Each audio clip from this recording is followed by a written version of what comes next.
സ്വാഗതം പ്രിയരേ.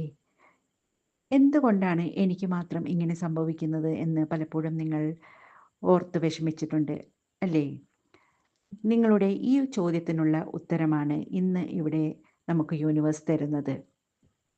ഞാൻ സജ്ന, ലക്ഷ്മി പൂജ ടാരറ്റ് അബണ്ടൻസിലേക്ക് എല്ലാവർക്കും സ്വാഗതം. ഇന്നത്തെ കാർഡുകൾ പരിശോധിക്കുമ്പോൾ നമുക്കിവിടെ 7 ഓഫ് സോഡ്സ് കിട്ടിയിട്ടുണ്ട്, 7 ഓഫ് വാൻഡ്സ് കിട്ടിയിട്ടുണ്ട്, 7 ഓഫ് കപ്സ് കിട്ടിയിട്ടുണ്ട്. നിങ്ങളിപ്പോൾ ഒരു 7ൻ്റെ എനർജിയിലാണ് നിൽക്കുന്നത് എന്ന് കാണുന്നു. 7 എന്ന് പറയുമ്പോൾ കേതുവിനെയാണ് അത് ഡിനോട്ട് ചെയ്യുന്നത്. ഇവിടെ നമ്മൾ മനസ്സിലാക്കേണ്ടത് നിങ്ങളൊരു ആത്മീയ യാത്രയിലാണെന്നാണ്. പൂർവജന്മത്തിൽ നിങ്ങൾ പഠിക്കാൻ ബാക്കി വെച്ച പാഠങ്ങളാണ് ഇപ്പോൾ നിങ്ങൾ പഠിച്ചുകൊണ്ടിരിക്കുന്നത്. ഒരുപാട് കഠിനമായ പാഠങ്ങൾ നിങ്ങൾ പഠിച്ചു കഴിഞ്ഞതായും കാണുന്നു. ഇപ്പോൾ നിങ്ങൾ അതൊക്കെ ഒറ്റയ്ക്ക് തന്നെ നേരിട്ടു എന്നും കാണുന്നുണ്ട്.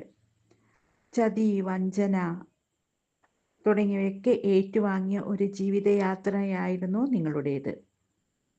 എന്നാൽ പൂർവികരുടെ അനുഗ്രഹങ്ങൾ നിങ്ങൾക്ക് നന്നായിട്ടുണ്ട് എന്ന് കാണുന്നു. ആ അനുഗ്രഹങ്ങളാണ് പലപ്പോഴും നിങ്ങൾക്ക് വിജയങ്ങൾ കൊണ്ടുവന്ന് തന്നിട്ടുള്ളത്. ഇപ്പോഴും നിങ്ങൾക്കൊരു ഉറച്ച തീരുമാനം എടുക്കാൻ കഴിയുന്നില്ല എന്ന് കാണുന്നു.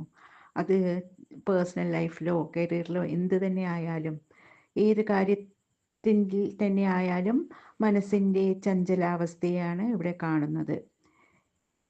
ഈ അവസ്ഥയിൽ ചന്ദ്രൻ്റെ വെളിച്ചം നിങ്ങൾക്ക് വ്യക്തതയും ധാരണയും നൽകുമെന്ന് മൂൺ കാർഡ് പറയുന്നു. ചന്ദ്രൻ എന്ന് പറയുന്നത് നിങ്ങളുടെ ഉപബോധ മനസ്സാണ്. അവിടെ നിന്ന് കിട്ടുന്ന നിർദ്ദേശങ്ങൾക്കായി കാതോർക്കൂ. അത് നയിക്കുന്ന വഴിയിലൂടെ സഞ്ചരിക്കൂ. തീർച്ചയായും നല്ലൊരു ഭാവി നിങ്ങൾക്കുണ്ടാവും. അപ്പോൾ പ്രിയരെ, നിങ്ങളുടെ ആത്മീയ യാത്രയിലെ പാഠങ്ങളാണ് നിങ്ങളിപ്പോൾ പഠിച്ചുകൊണ്ടിരിക്കുന്നത്. നിങ്ങളുടെ അവബോധത്തിനനുസരിച്ച് നിങ്ങൾ മുന്നോട്ട് നീങ്ങൂ. തീർച്ചയായും നിങ്ങൾക്ക് വിജയം തന്നെ ആണ് കാത്തിരിക്കുന്നത്.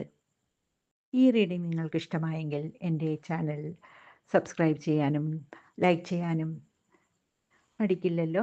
നന്ദി.